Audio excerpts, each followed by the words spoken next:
So thanks again for everybody for coming out.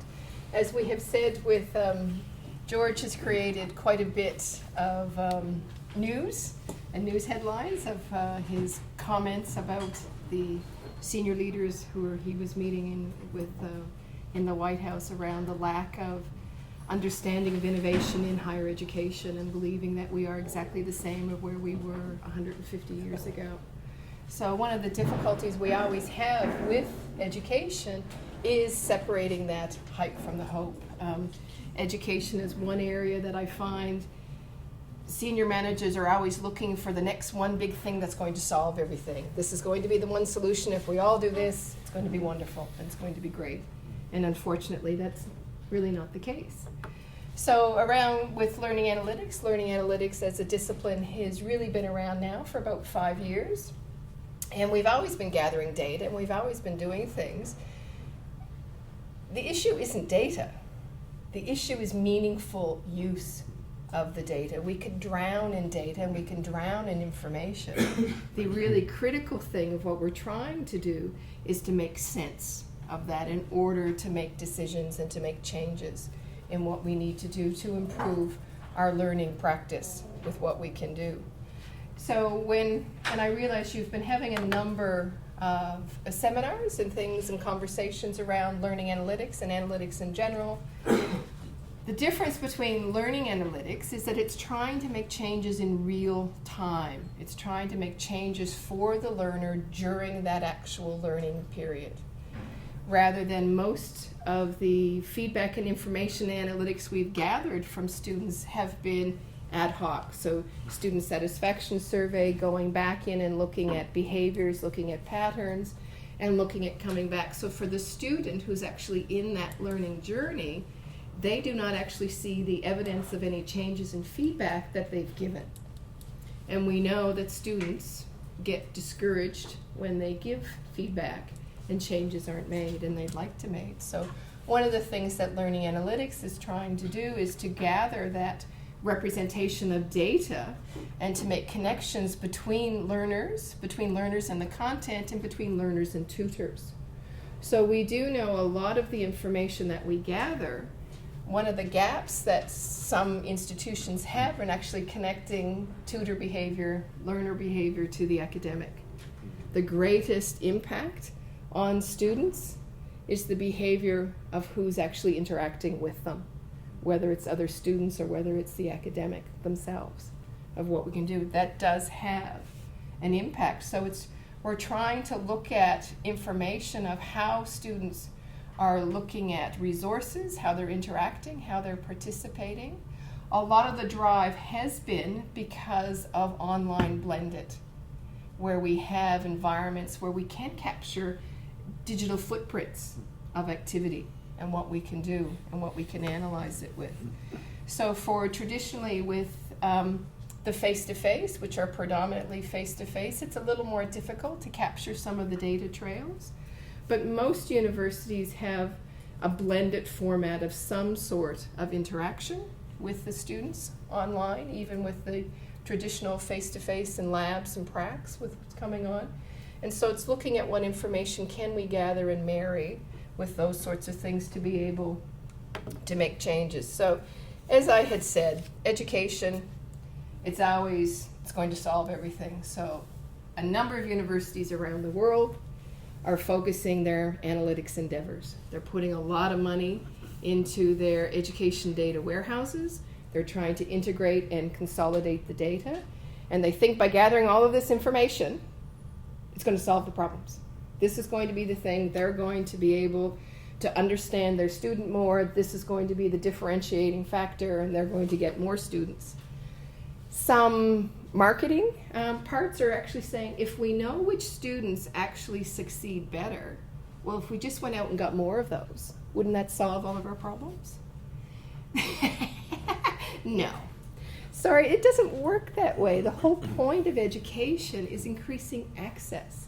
It's opening up what's happening. So we have one of the changes around with education today has been the massification of education.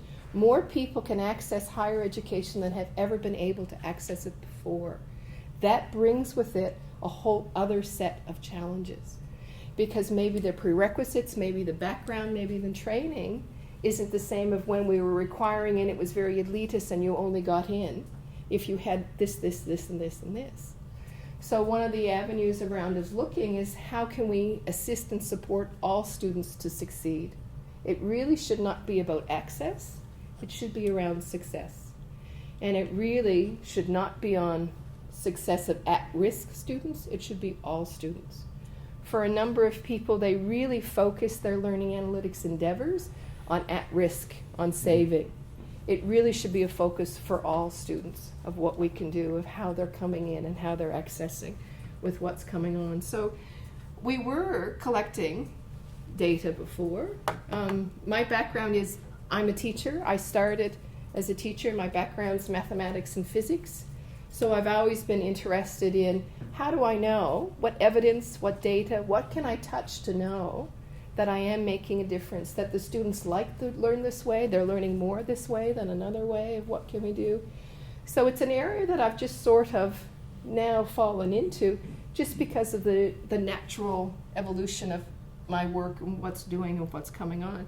So we have been. One of the difficulties that as I mentioned before, is about separating the hype from the hope. So education technology, this is going to be the same.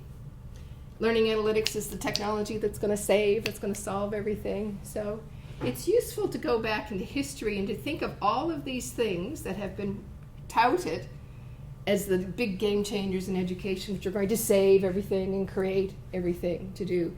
And Sir John Daniels, you may have seen, he does a lot of presentations and he talks about the hype, and he's done a lot of series and things. So, and he says, sometimes sober analysis is overwhelmed by apocalyptic predictions that ignore the history of early technology fads. So we'll go through 1841, Umstead, the inventor or introducer of Blackboard, not the Blackboard learning management system, but the Blackboard. Deserves to be ranked among the best contributors to learning and science, if not among the greatest benefactors of mankind.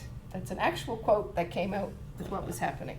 So 1841, Blackboard was going to revolutionize education. Now, there's no question, being able to communicate information to a group of students was an improvement in learning of what we could do before.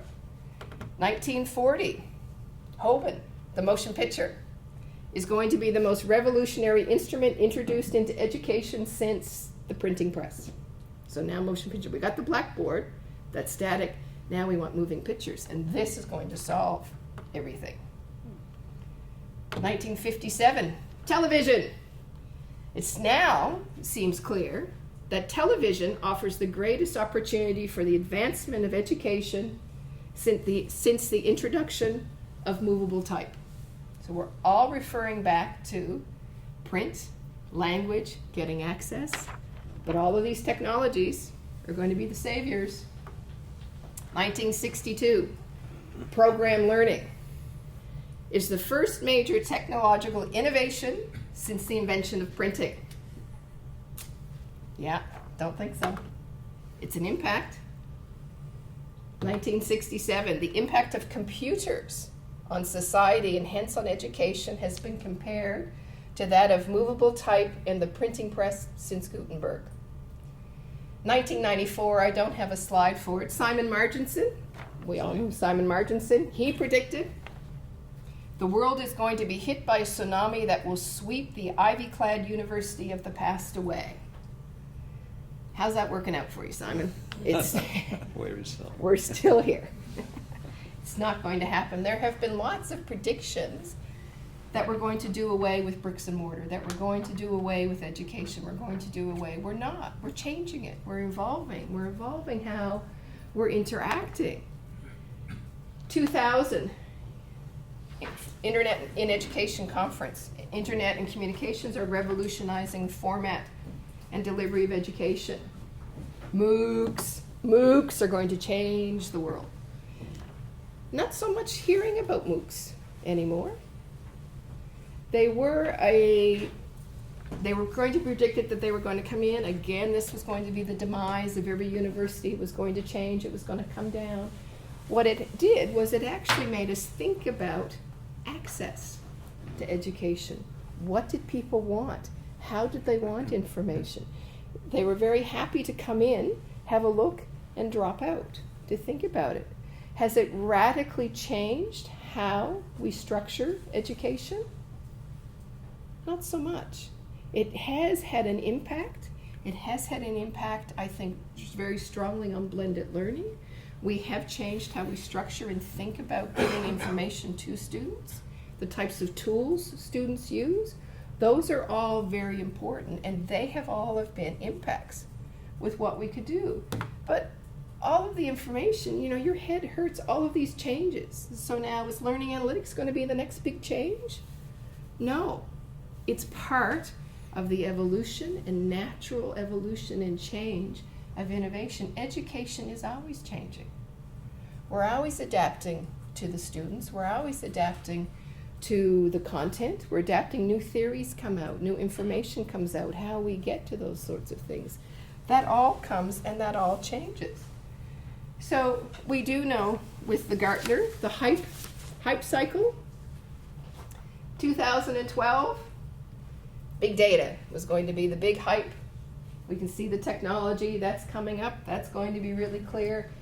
Analytics, text analytics, they were already predicting that that was going to be the plateau in 2 to 5 years around text analytics, memory analytics, and big data within 2 to 5 years. We were all going to be in there. We're all going to be solved. So let's look in 2 years. Oh, gee. Now the next big one is predictive analytics, and this comes back to the point I'd made before, that a lot of institutions think if they can do their predictive algorithm, if they can calculate who are the most successful students, and if they get more of them in, that's going to solve their problems. A lot of focus on predictive analytics.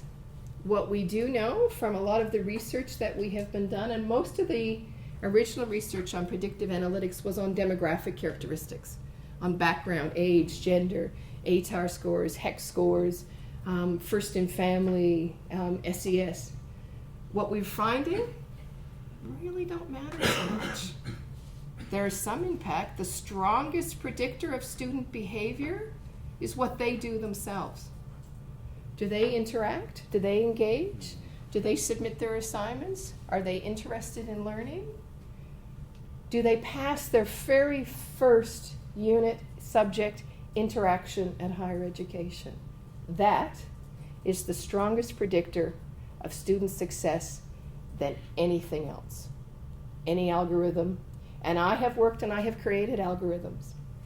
The biggest predictor of success is prior success.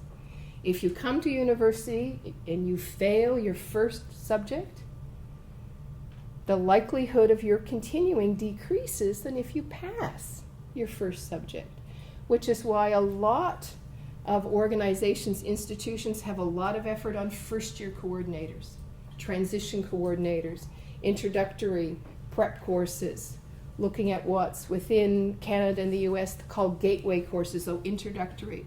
If students can be excited, engaged, and have a good first experience, the likelihood of them succeeding and continuing is much greater. Big data we now see in 2 years is starting to slide down.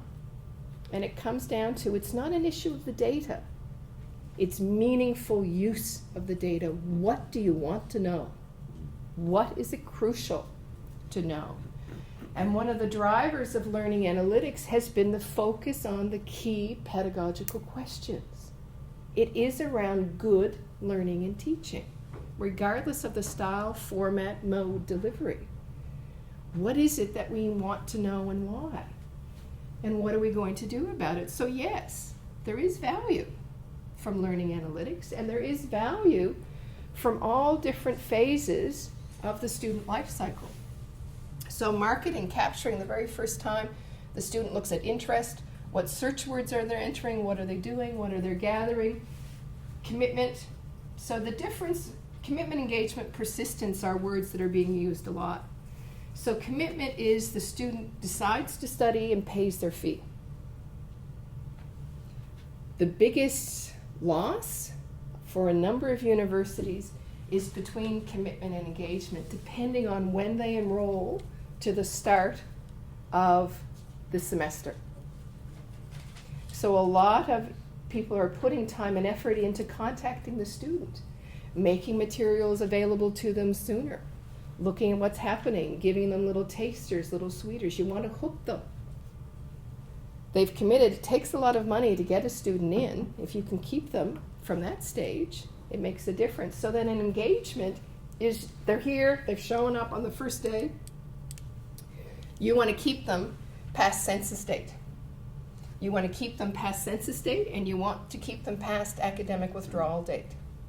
So you want the student to be able to engage with each other, engage with the content, engage with the tutor and the instructor. And there's different bits of information and layers that we can gather in order to make that happen.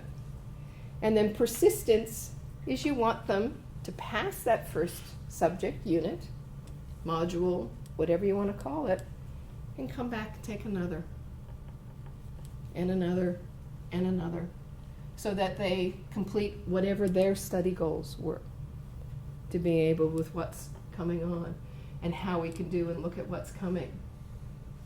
So around the little life cycle to keep them in, and then ideally to get in stronger into alumni, which hasn't been a really strong focus in Australia, but is a very strong focus in North America, of bringing them back, post-grad courses, looking what's happening, working in with companies, corporations, looking them coming back, making them feel that sense of connectiveness to the institution so that they want to continue a long-term relationship.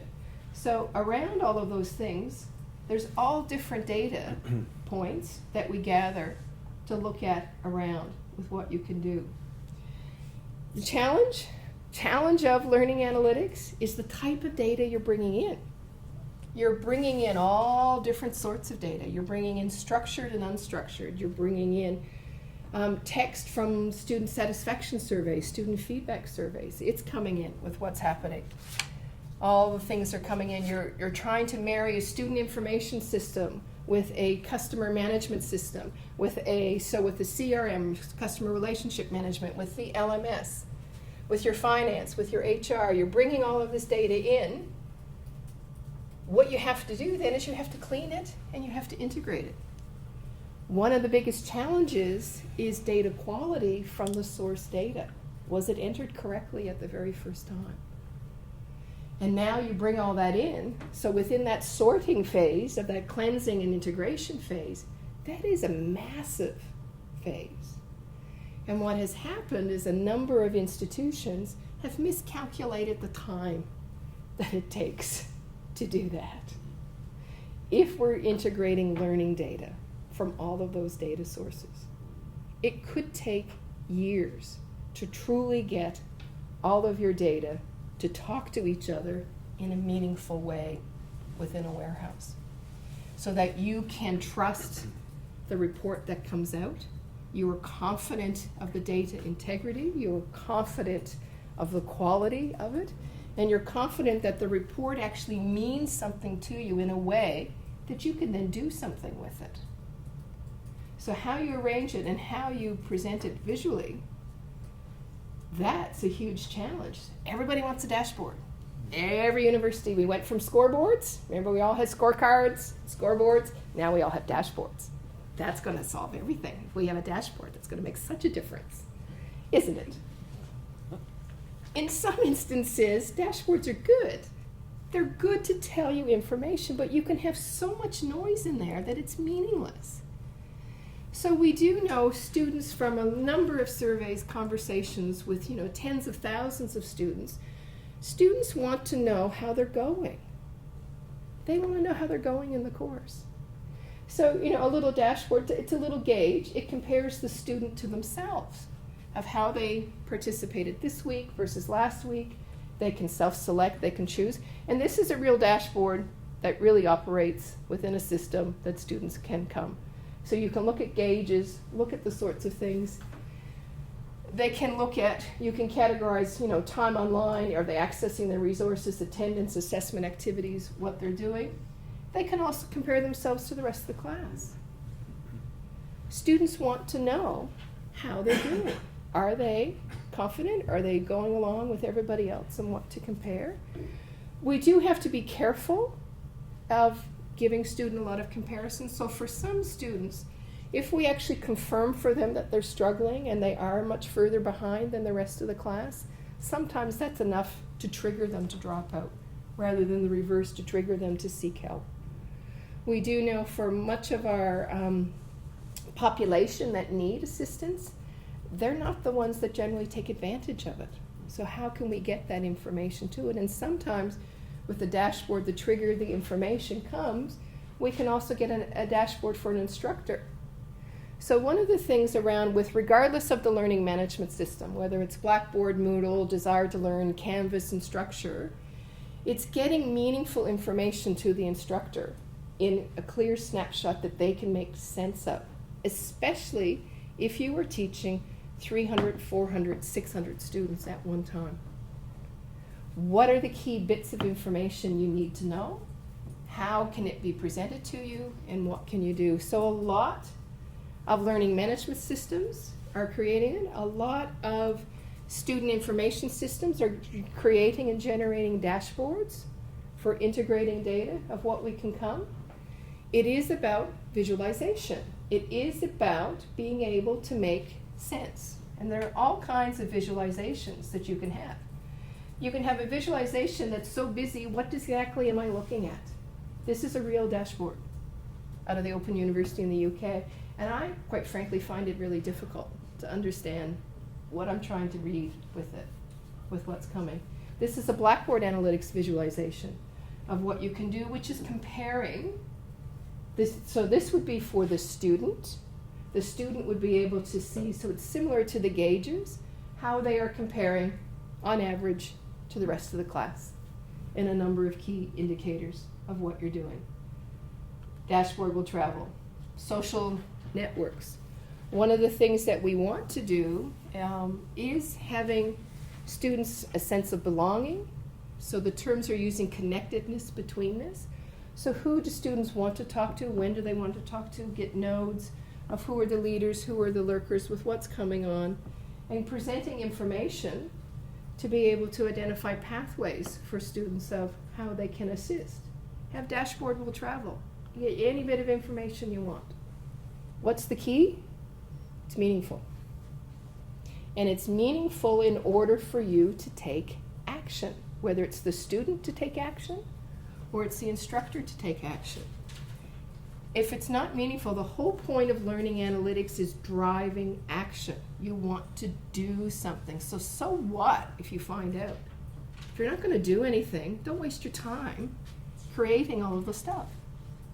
And it comes back to what are the key questions you want to know in order to make changes. So there's all sorts of things that people are trying to gather. So if we knew all of these things and we gathered all of these things, well, what do we do? And this is why, if you've been around in education, most people have probably heard about the Signals, Course Signals program out of Purdue University in the US, which looked at, again, in first year introductory gateway courses of getting information about the students to the instructors using a traffic light system. There has been some of their assumptions around the data called into question around the statistical analysis of it. And one of the things that they found was, so they had introductory units. And so they found for the students who took the introductory units and passed, they then went on and passed more units in first and second year. So they were saying, because these are introductory course, we had all this information, this changed, this then led to. So they were making a causational relationship. Can't actually do that. Students took more units, they passed more, so then they continued. Can we say it's because they directly had information around this for the instructor? No. We cannot draw that causation, and this has been the biggest difficulty of any early alert, early warning, whatever you want to call it, is that ability to draw causational or correlational relationships. Statistically, we can say because this happened, this happened. There are so many other variables going around that we don't know about the student that we can't. We do know, and it very clearly highlighted, you want students to be successful in their first interactions. If they're successful in their first interactions and they pass, shocker, they'll pass more. They'll take another one. If you'd fail, well, you can't progress. Rocket science, isn't it? With what we come out. So any early alert system is using a Bayesian probability model. Mathematics, see, isn't this fun? So we're actually grouping activities. So we're saying the student was absent from sessions, they're not participating in the forum. They did attend physically, but still, from the calculation of the pattern, 90% probability that they're really not participating. Okay, so they submitted the assignment late, but they got a pass. So that's 50% probability that they're slipping. They have downloaded less than 25% of the course materials, 30% that they're not studying. So what does that mean? 80% probability that they'll drop out. Any early alert is using a principle like this. It's using an algorithm. It's basing on an analysis of a large pattern of a large number of students that if there's certain activities that are happening, we're showing a trend of coming in or coming out. And so we create, this is a dashboard, a student at risk dashboard. Isn't it helpful? Looking at what's calculated at risk, the nice thing is actually the grid. Student engagement, low to high. Student grade, low to high. Shocker, if you're engaged more and you have a high grade, you're going to pass. I know, it's stunning in education, isn't it? The ones who have low engagement and low grades are the students at risk. What about the amber ones? So for a number of universities, they're making financial decisions on which students to actually intervene with. For some students, no matter what you do to support them, they will not succeed. So now you have an ethical question. You've taken the student's money, you've run a predictive algorithm, you're so way through the course, you have a 90% probability that they're going to fail. Do you tell the student and offer them to withdraw and offer them to give them support and come back? Or you take their money and you just let them fail? One university within Australia is now identifying and offering students the opportunity to withdraw without financial penalty even after the date, provide them with support, and allow them to come back and re-enroll. And I can't. It's in South Australia. So, if you're not going to take action, what are you going to do?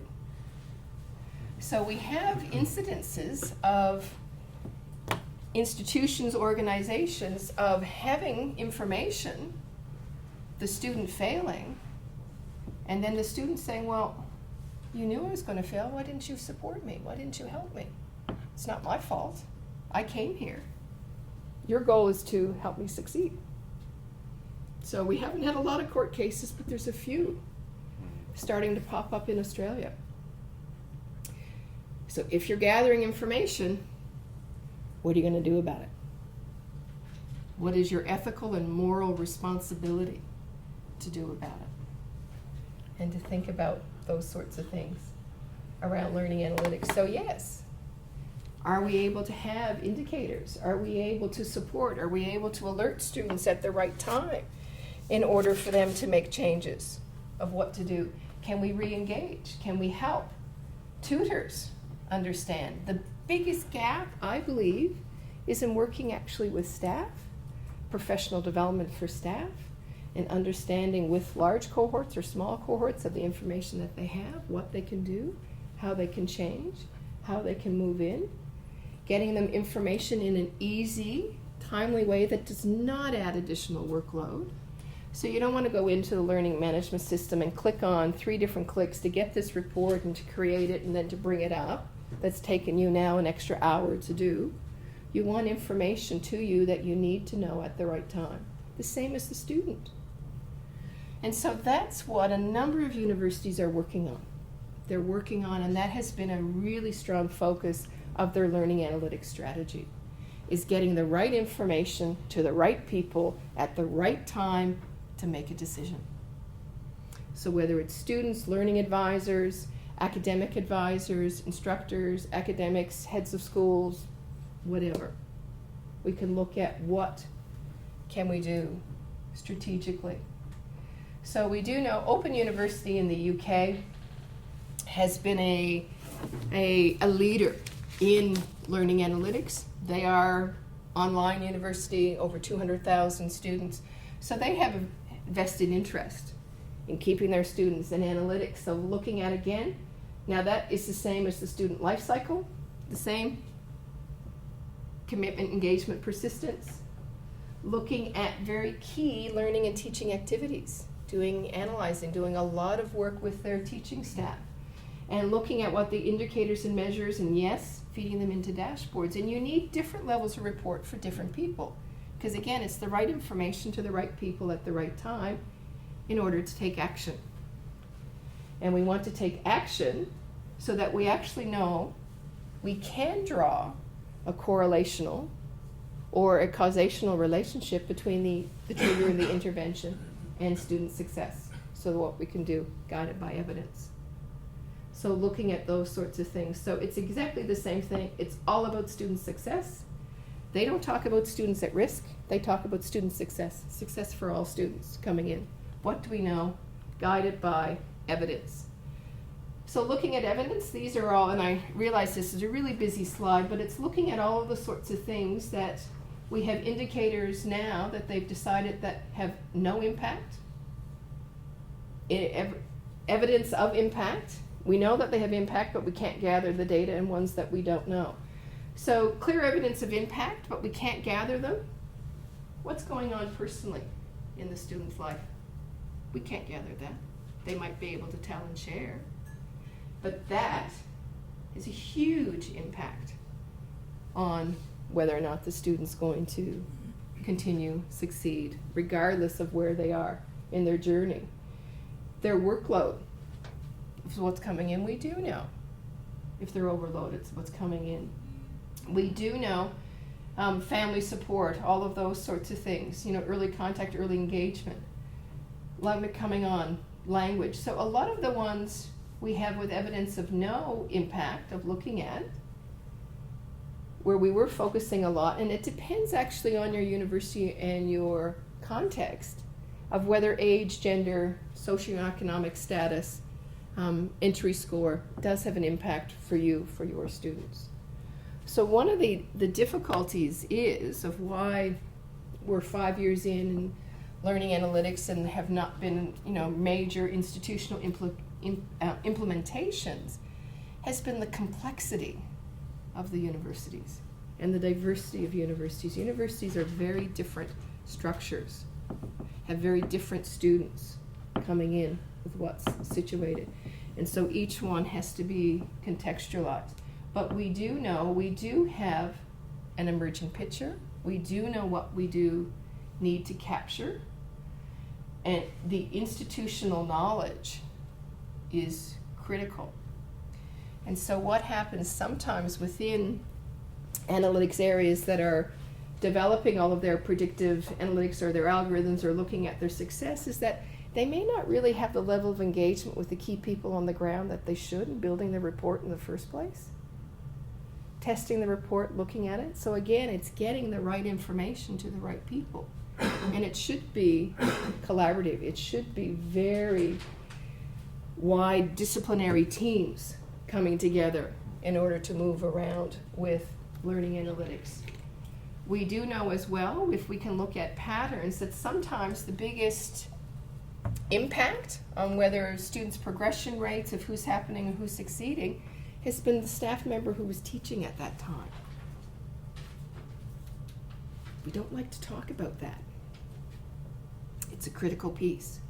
So we have to look at that. We also can look at and identify of the sequence of whether the student started in semester 1 or semester 2, or if you have a trimester in semester 3.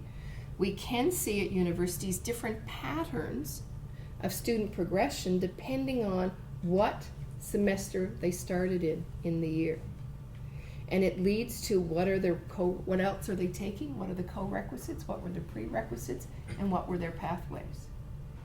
And so yes, while we open up and we allow people to come in any time, we have to think about the whole course structure that the student needs, and to make sure if you're going to have continuous intake or intake every single semester, that you have all of those co-requisites offered at the same time in order for the student. Because in one university we were able to identify within one unit why students were failing. Well, it's because they were doing it over the summer semester and they weren't taking any other complementary knowledge that they needed in order to succeed. So by changing the sequence of when the subject was offered, increased student pass rates. It was that simple of understanding of what was coming in. So looking at pathways and looking at progressions become very important of looking at it. So we do think for a number of universities who have moved to trimesters, it becomes a staffing issue. It becomes a workload issue of who's offering, how you can increase, how you can expand your knowledge of people, skills and teaching of what they can do. Looking what's happening. So the staff variance coming in. How can you upskill your staff? How can you spend more time and support in with your staff? Because again, same thing, here we are, all sorts of dashboards. The critical piece, as I've said before, for student success is them actually talking to somebody. We can give them all the information, but the ultimate intervention is to do something with it. So whether it's to take advantage of support services, whether it's to take advantage of extra study, whether it's a drop-in center, physically talking to someone has a radical impact on student success, regardless of where they are of their level of passing. If they're high achiever, mid achiever, low achiever, it doesn't matter. That interaction with an actual person matters. Whether it's an academic advisor, whether it's their tutor, whether it's their lecturer, where they can do with what they can come in with. Those are the critical things. So it's getting that information to them. Students, we know that the diverse, they do want to be able to personalize this. So one of the early promotions of learning analytics was that we were going to be able to gather all of this data, we were going to take it in to the learning management system. We were then going to change for every student. Personally, they could go in, and when they logged in, they would see something different tailored specifically to them versus another one. We would rearrange the content. We'd be able to shift things. We'd be able to look at what they're reading, when they're reading, and in what sequence, and then be able to present them with information of, I've noticed you've been reading this, this, and this. Everybody else, here's another piece that you might find useful. It may be in week 10, but from where you're going, we think maybe you should have this now. Some are starting to be able to do that. But that's a massive integration of the data, and I still see that as 2 to 3 years away of fully operational. It is about education. We're teachers. We are teaching. It's learning and teaching process. There are two players in it. There are the students and there are the academics. It's a two-way street. It's not just about content. It's the interactions with each other, with the content, and with themselves. We have to be very careful around, as I was saying before, about if we're gathering all of this data, are we telling students? Have you disclosed to students what information you're gathering and what you're actually doing with it? How long you're keeping it and who else has access to it? Whether or not you are identified? These are critical pieces. So some institutions have very clear data ethics, access, stewardship around what's happening, transparency, telling students what they're doing with it and how. Ideally, from the GISC principles, they say students should have the option of taking their data away with them. That is really difficult within an institution, especially within a learning management system. You can't strip out conversation out of the forum. So we have to be transparent and be honest with students of what you are able to do and how you're able to change and interact with that data and what they're doing. Come back to what is it you want to know, why do you want to know it, and what are you going to do with it? And you have to answer all of those questions in order to be able to interact and make changes, whether it's learning analytics or any evidence base that you have with what you're going to do. So yes, learning analytics is good. I do think there are possibilities. I think there are ways that we can get information in a manner that we weren't able to get before and to be able to assist us in learning. I think, though, the biggest impact is still human. We have to get that data, we have to interpret it. It's just not all computer generated, it's not all just machine learning. It's now all about getting that, interacting with it, and having a conversation about where we go next. Thank you.